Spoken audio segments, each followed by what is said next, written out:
Então, dando continuidade aqui, a gente está ainda na mesma prova lá de 2019, certo? E nessa segunda questão, ele faz um. Perdão.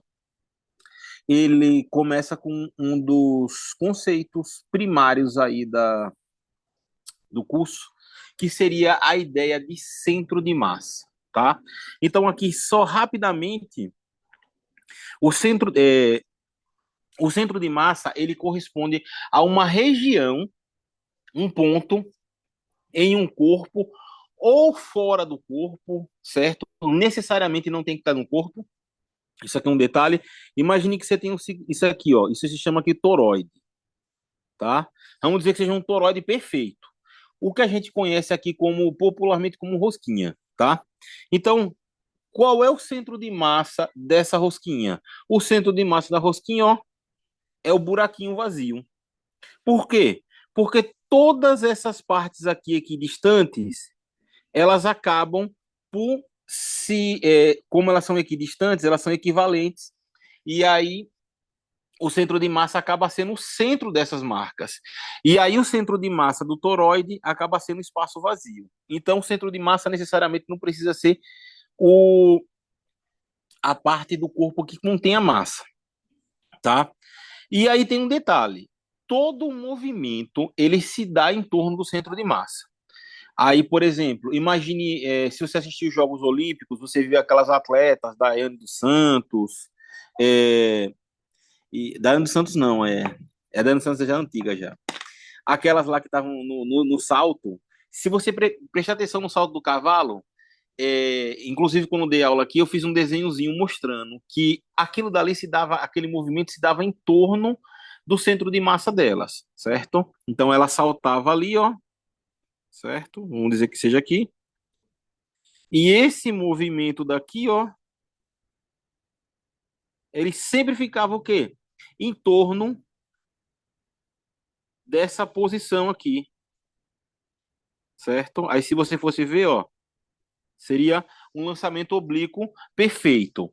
Então o centro de massa é a região do corpo que representa como se toda a massa estivesse atuando sobre aquela região. E um detalhe: se tiver uma força atuando sobre o corpo, a força acaba por atuar dentro do centro de massa. A própria definição de centro de massa, se você for pensar em termos só de dois corpos, mas aí a gente pode expandir, ela é dada pela a massa do corpo 1, certo? Vezes a posição do corpo 1, considerando só o eixo X, mais a massa do corpo 2, vezes a posição do eixo do corpo 2 sobre a massa total M1 mais M2, tá? Aonde X do centro de massa aqui vai ser a posição para o eixo X. É claro que a gente pode expandir isso para três dimensões, Y e Z, a mesma definição. A gente pode definir para N partículas e para corpos contínuos, tá? Mas a maioria das questões que eles vão pedir, eles vão basicamente ser desse tipo daqui. Eu acho que eles nunca pediram de outro tipo que não fosse esse daqui propriamente dito, tá? Então vamos ver aqui o itemzinho com calma. Ele fala o seguinte aqui, ó. Pedro e João encontram-se a uma distância de 24 metros. Isso aqui, ó, detalhe importante. Em pé sobre uma superfície de gelo lisa. Esse termo daqui é fundamental. Por que é fundamental? Se o gelo é liso, o que é que eu posso desprezar no processo? Atrito, professor. Atrito. Então, ó, não possui atrito. Se não, o atrito é uma força externa que pode vir atrapalhar o processo. Se não há atrito no processo, a gente sabe que há o quê? Conservação. Nesse caso aqui não está pedindo isso não. Eu estou já aproveitando. Se não há atrito, há conservação do momento linear. Eu posso dizer isso também, mas isso aqui não tem nada a ver com a questão, tá? Só adiantando. Aí repare só, não tem atrito no sistema, eles estão ali parados, um segurando uma ponta da corda e o outro a outra. Aí ele fala que Pedro tem 40 quilos de massa e João tem 120. Cada um segura uma ponta. Quando o João puxa a corda, ele se desloca 3 metros no sentido de Pedro. Quanto Pedro terá se deslocado? Essa questãozinha daqui é uma questão bem simples, mas é necessária uma certa expertise. Por quê? O primeiro ato é a gente determinar qual é o centro de massa do sistema. Nesse sistema daqui, onde tem Pedro e João, eu pergunto para você, o centro de massa está mais perto de quem? De João, que tem 120 quilos, ou de Pedro, que tem 40?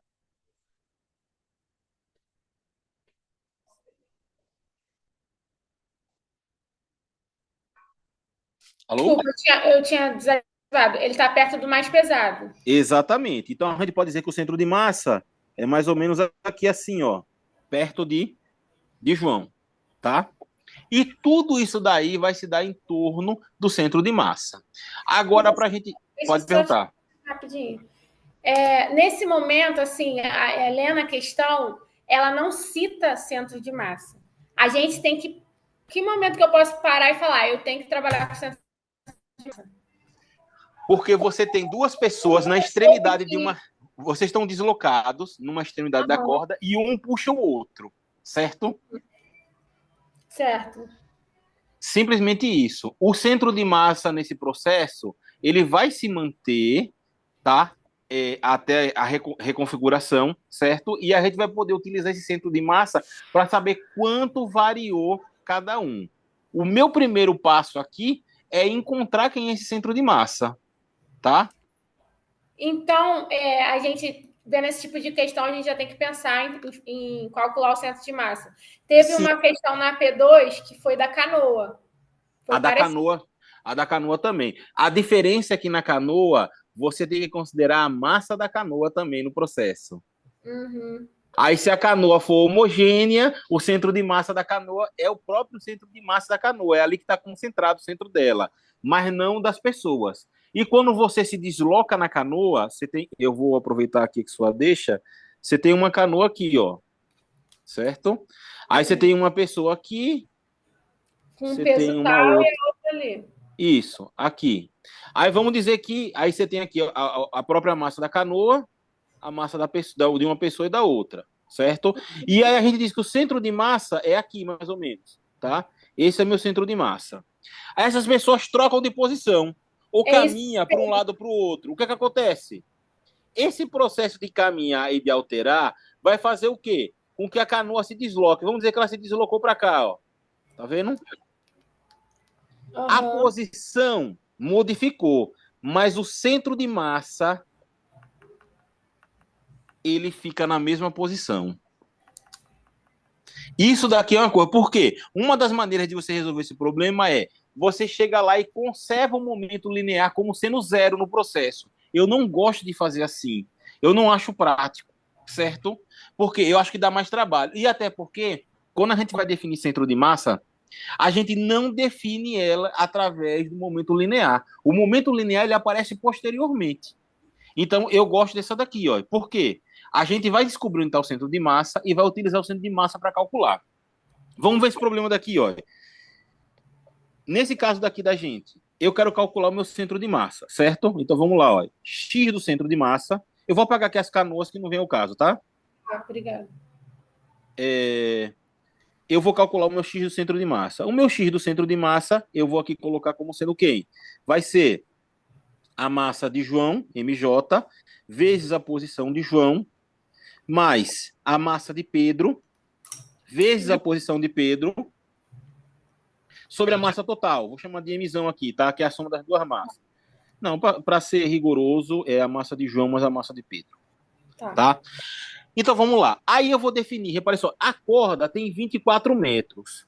Tem várias maneiras de eu fazer e cada maneira que eu fizer vai dar o mesmo resultado. Mas eu vou pegar aqui e escolher o seguinte, ó. João não é mais pesado? Uhum. Eu vou chamar João de zero. Ele está na posição zero. Se João está na posição zero, Pedro está em que posição? Não, 24. Não tem 24 metros. Perdão, desculpa, é verdade. É a distância. 24 metros. Por que eu estou fazendo isso? Para facilitar a minha conta. Ó. Quem é que vai ser o X do meu centro de massa? O X do meu centro de massa vai ser a massa de João, 120. Qual é a posição de João que eu defini? Zero. Zero. Mais a massa de Pedro, que é 40, vezes a posição de Pedro, que é 24, dividido por 160. Isso aqui tanto faz. Você podia botar que o zero estava no meio, e Pedro estava em menos 12, e João estava em menos 12, e Pedro estava em mais 12, certo? João podia ser 1 e Pedro 25, tanto faz, o resultado ia dar o mesmo, tá? Qual é que vai ser a posição do meu centro de massa aqui, ó? Vai ser 0, certo? Mais 40 vezes 24, 4 vezes 4, 16, foi a 1, 4 vezes 2, 8 e 1, 9. 96,960 sobre 160, tá? Fazendo aqui a conta direto, certo? Isso aqui vai dar o que pra gente? Vai dar 6 vezes 6, 36. Isso aqui vai dar 6 metros. 6 metros aonde? Olha só. Eu vou estar mais perto de quem? De João, não é isso? Sim. Se aqui tem 24 metros, ou seja, aqui no meio tem 12, tá? Então, ó, o centro de massa do sistema é aqui. Tá claro isso? Tá sim, tá fazendo sentido de estar mais próximo do mais pesado. Isso, não fale do mais gordo, não, que eu sou gordo. Aí, vamos lá. Então, o que acontece aqui? O que acontece aqui agora? Repare só. O João puxa a corda, não puxa? Quando o João puxa a corda, ele desloca o quê? 3 metros. Ele vai para a posição o quê? 3 metros. Se ele puxou a corda e foi na posição 3 metros, Pedro, que é muito mais leve, vai andar muito mais do que ele. Certo?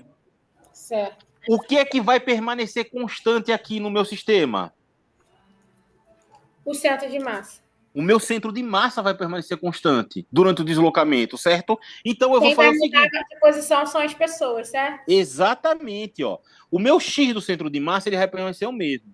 Aí agora eu vou dizer aqui o seguinte, ó. Quem é que vai ser João? Aí novamente aqui, João vai ser 120, que é a massa dele, mas ele tem uma nova posição. Que posição é essa? 3, certo? Mais a massa de Pedro, que é 40, certo? Vezes quem? Vezes a posição de Pedro. Aí eu não sei qual é a posição de Pedro, tá? Eu não sei qual vai ser a nova posição dele. Sobre quem? Sobre 160. Só um detalhezinho que ficou faltando aqui. Isso aí é o segundo momento, né, professor? O segundo momento. Quem é que vai ser do lado de cá? 6, que é o valor do nosso centro de massa, certo? Tá. Como é que fica aqui, ó? 6 vezes 160 vai dar 960, tá? Isso aqui vai ser igual a 360, mais 40 e a posição de Pedro, tá? Isso aqui vai ficar 40, posição de Pedro, igual a quem? A 600.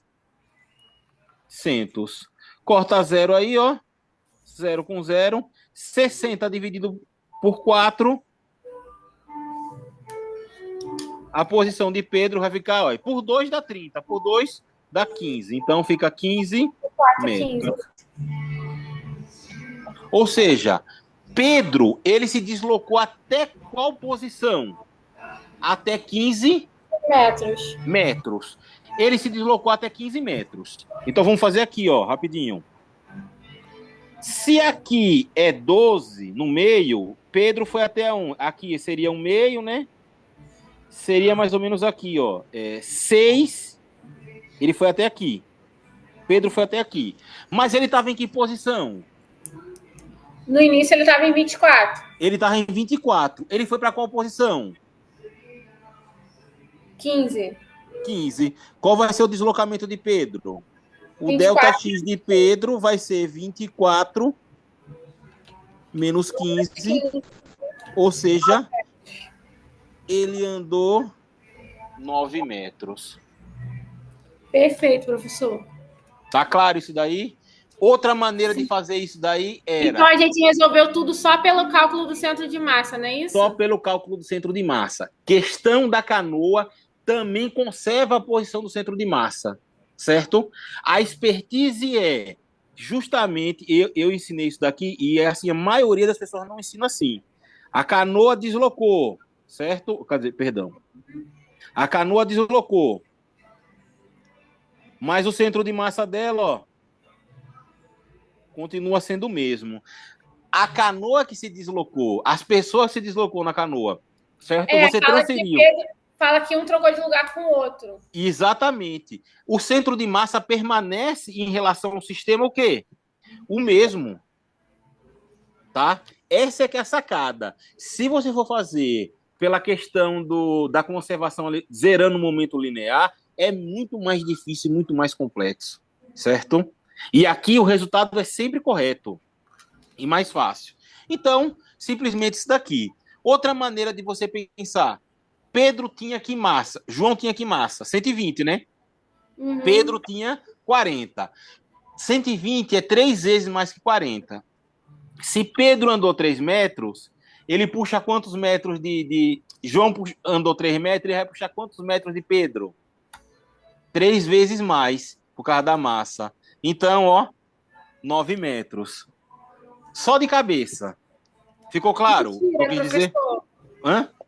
Pode repetir, por favor? Ó, João não tem 120 quilos? Tem. Pedro tem 40. Ou seja, João é 3 vezes mais pesado do que Pedro. Uhum. Certo?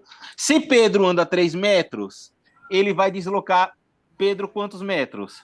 3 vezes mais. 3 vezes mais. Quantos metros? 9 metros. 9 metros. Caraca, isso é verdade. Só assim direto, entendeu? Agora vamos para outra questão aqui, certo?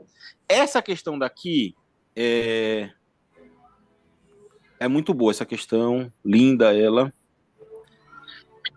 Vamos passar para ela, para a gente não perder o tempo dessa chamadinha daqui.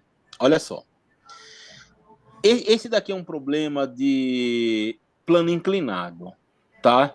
Só que, obviamente, não é o plano inclinado que a gente estava acostumado a ver lá na Física 1A, tá? Primeiro de tudo, você tem uma esfera, certo? Você não tem um bloquinho. E essa forma da esfera interessa. Podia ser esfera, um cilindro, etc e tal. Mas vamos começar aqui com a leitura. Ó, uma esfera homogênea de massa M e raio R. Então a gente já sabe o seguinte: ó, se ela é homogênea, o centro, todo corpo que é homogêneo, o centro de massa é o quê?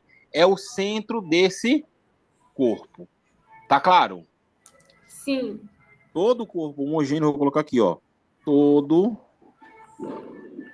corpo homogêneo tem CM no centro dele, tá? Só para a gente colocar aqui. É abandonado em repouso. Se é abandonado em repouso, significa que a minha velocidade aqui inicial?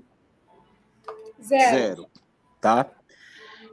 Num plano inclinado de valor θ de R, suponha que a esfera role sem deslizar. Isso aqui é uma coisa muito importante, olha só.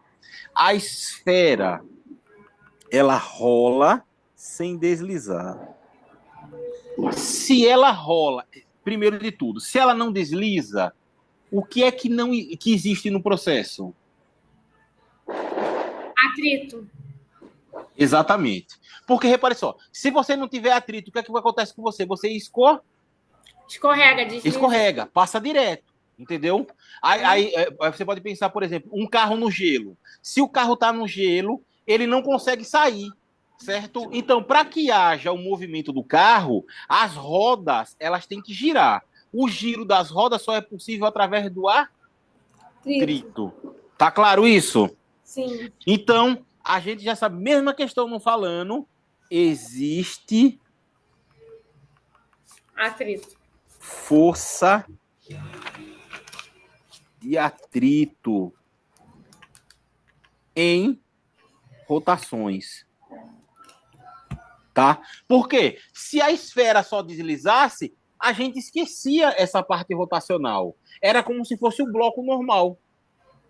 Isso é sempre, né, professor? Exatamente. Aí é que está a questão, lê a questão.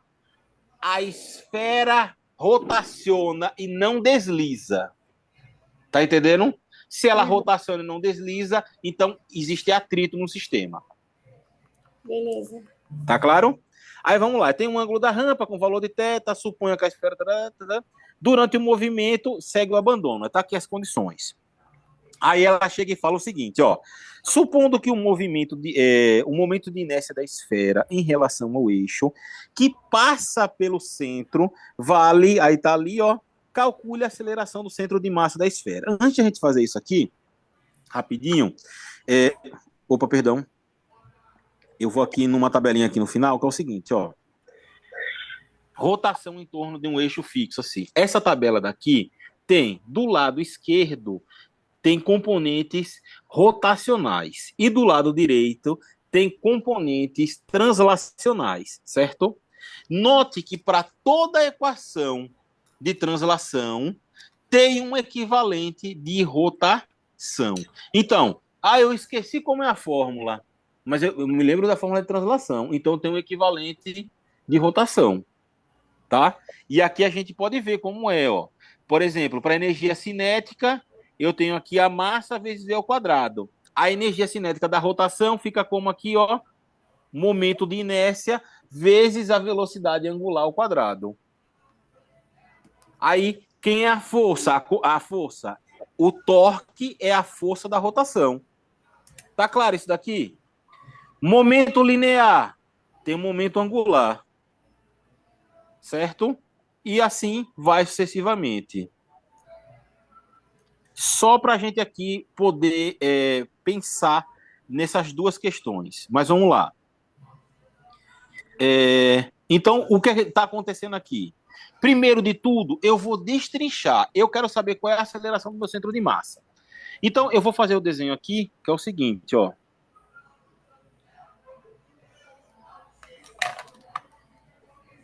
Vou pegar um instante qualquer aqui, eu tenho a minha esfera de raio R, e eu vou ver quais são as componentes que tem atuando sobre ela. Primeiro de tudo, eu tenho peso, tá? Aqui está a minha componente peso, certo? Se eu tenho uma componente peso e tenho um ângulo no plano inclinado, significa que eu tenho duas componentes. Uma componente PY, certo? E uma componente aqui, ó, eu vou botar em laranja, PX. Por que eu estou fazendo isso? Eu vou fazer aqui o seguinte, ó, eu vou chamar essa inclinação daqui, ó, de X. Esse ângulo, o ângulo não. A parte da rampa que está havendo o deslocamento, eu vou chamar de X, tá? E você vai entender por quê. Então eu tenho um PX aqui. Se o meu corpo, o corpo aqui em questão está tocando a superfície, significa que eu tenho uma outra força. Que força é essa? A força normal, tá? Então tá aqui a força normal. Olhe que ela tem mesma direção e sentido oposto ao PY, nesse caso. E por fim, se está havendo rotação, a gente sabe que existe qual força? Translação. A força de atrito. Perdão. FAT. Tá aqui deslocadinho, ó, todas as forças que estão atuando sobre esse corpo. Como é que eu vou fazer isso? Normalmente lá na física, na física 1A, ensina-se o quê? A você separar as componentes de X e as componentes de Y, tá? Eu vou fazer diferente aqui. Eu vou escrever todas as forças aqui vetorialmente e colocar na soma. Primeiro de tudo, vamos ver aqui, ó. Quem são as forças que estão atuando sobre o sistema? Ele está se deslocando aqui para baixo. Então, ó, eu tenho que o peso está ajudando, vou botar aqui o vetor peso, está ajudando no deslocamento, positivo. Estou dizendo que aqui é positivo, certo? Aí você tem qual mais força? Você tem a força normal, que está ali, ó, também no sistema. Você tem também o que aqui, ó, sentido contrário aqui nesse caso, mas eu não vou botar aqui o sinal. A força de atrito atuando sobre o sistema, certo? Tudo isso daqui é igual a massa vezes a aceleração do centro de massa. Essa definição daqui de aceleração do centro de massa está dizendo para a gente o quê? Está dizendo que o movimento da esfera ele se faz em torno do centro de massa dela, ou seja, a posição ali do raiozinho R dela, ao centro ali, tá? Escrevi isso aqui. Essa é a minha equação. Agora vamos escrever cada componente em torno de vetorial. Primeiro de tudo, ó, Vou pegar aqui o peso. Eu vou desenhar o peso, eu vou inclinar aqui rapidamente. Ó, eu vou botar o PY embaixo, assim. Note que eu só tô rotacionando, tá? Deixa eu botar aqui de vermelho só para a gente saber. Professor, Esse, ali não seria menos esse, a FAT? Perdão. calma, calma. É isso que eu tô dizendo. Tenha calma, certo? Ali é o ângulo θ entre P e PY, certo? Então, só tô fazendo aqui PY, perdão. PY, aí eu teria aqui o quê? P, certo? E aqui a gente teria quem, ó, só pegando a componentezinha, PX, tá? Escrevi aqui. Qual é o ângulo que tem aqui? Θ. Eu só peguei o triângulo que está ali, que a gente já tinha desenhado, e coloquei aqui. Ok? Por que eu estou fazendo isso? Porque simplesmente aqui a gente sabe o quê? Eu posso decompor de maneira que eu escrevo aqui, ó. Em relação a θ, px é o quê? Cateto oposto. Se o cateto é oposto, é o seno. Então, ó, seno de θ, seno de θ vai ser o cateto oposto, que é px, certo? Sobre quem? Sobre P. Aqui é o módulo. Pode perguntar. Não, pode falar, professor. Certo? Ou seja, Px é igual a P vezes o seno de θ. Deixa aqui, tá? Quem é o meu P? Aí quem vai ser meu cosseno de θ? Cosseno de θ vai ser PY, cateto adjacente, sobre P. Isso implica que PY, certo?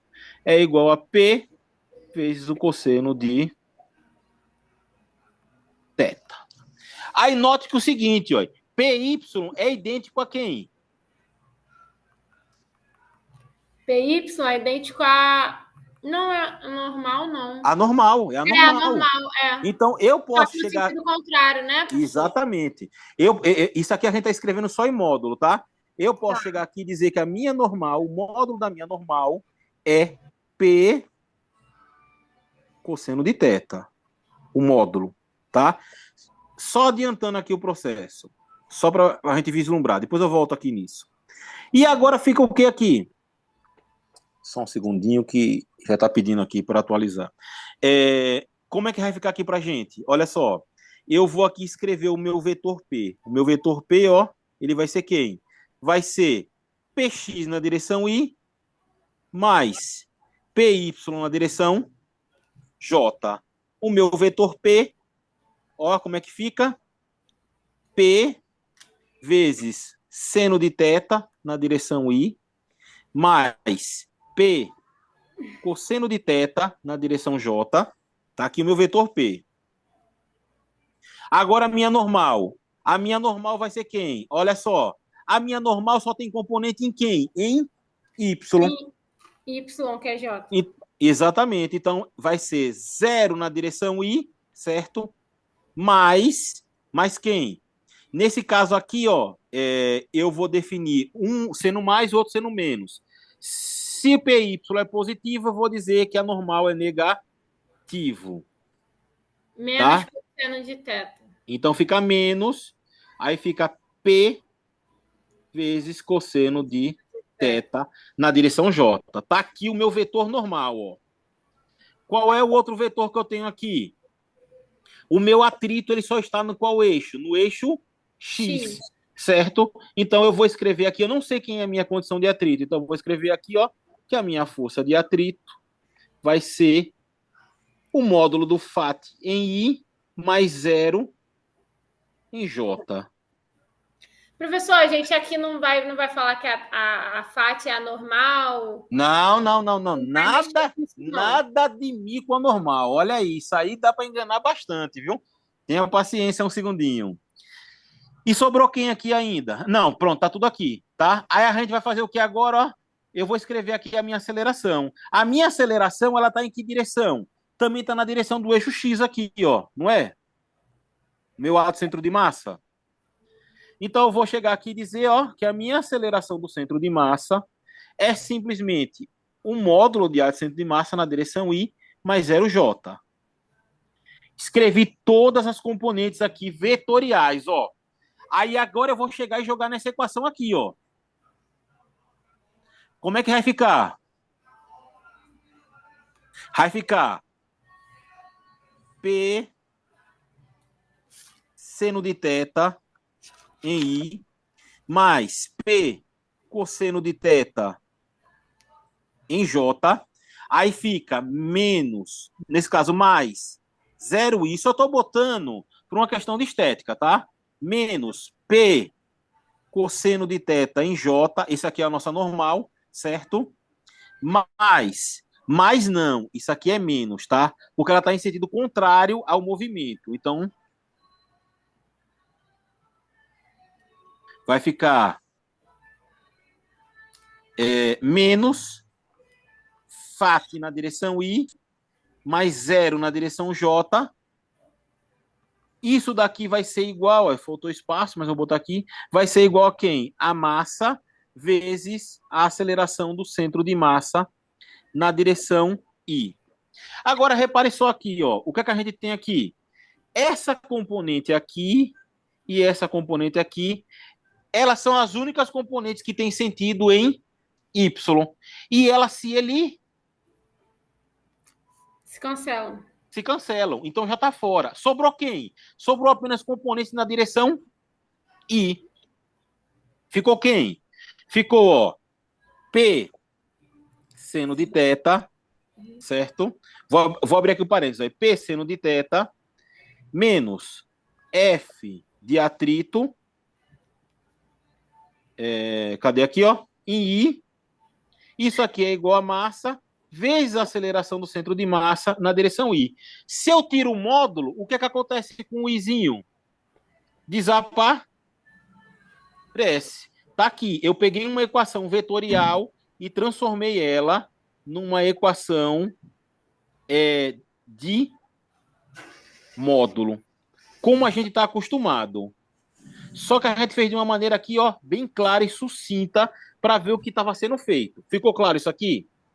Eu encontrei a minha equação. Só que tem um problema aqui, ó. Eu tenho duas incógnitas e uma equação só. Eu preciso resolver esse problema. Vamos lá. A força de atrito, ela está ligada a qual movimento? A força de atrito, ela está ligada à rotação. Se ela está ligada à rotação, então a gente pode falar que ela está ligada a quem? Ao torque, certo? Torque. Aí existem duas maneiras de a gente aqui descrever o torque. Primeiro, o torque ele pode ser descrito como a força aplicada com relação, eu vou botar aqui esse R, a posição, vetorialmente, ou eu também posso escrever que o torque ele pode ser o momento de inércia vezes a aceleração angular. Isso aqui é a aceleração angular, tá? Então eu posso escrever o módulo disso daqui, ó. Torque vai ser igual, ó, módulo da força vezes o módulo do raio vezes o seno do ângulo que eles fazem entre eles.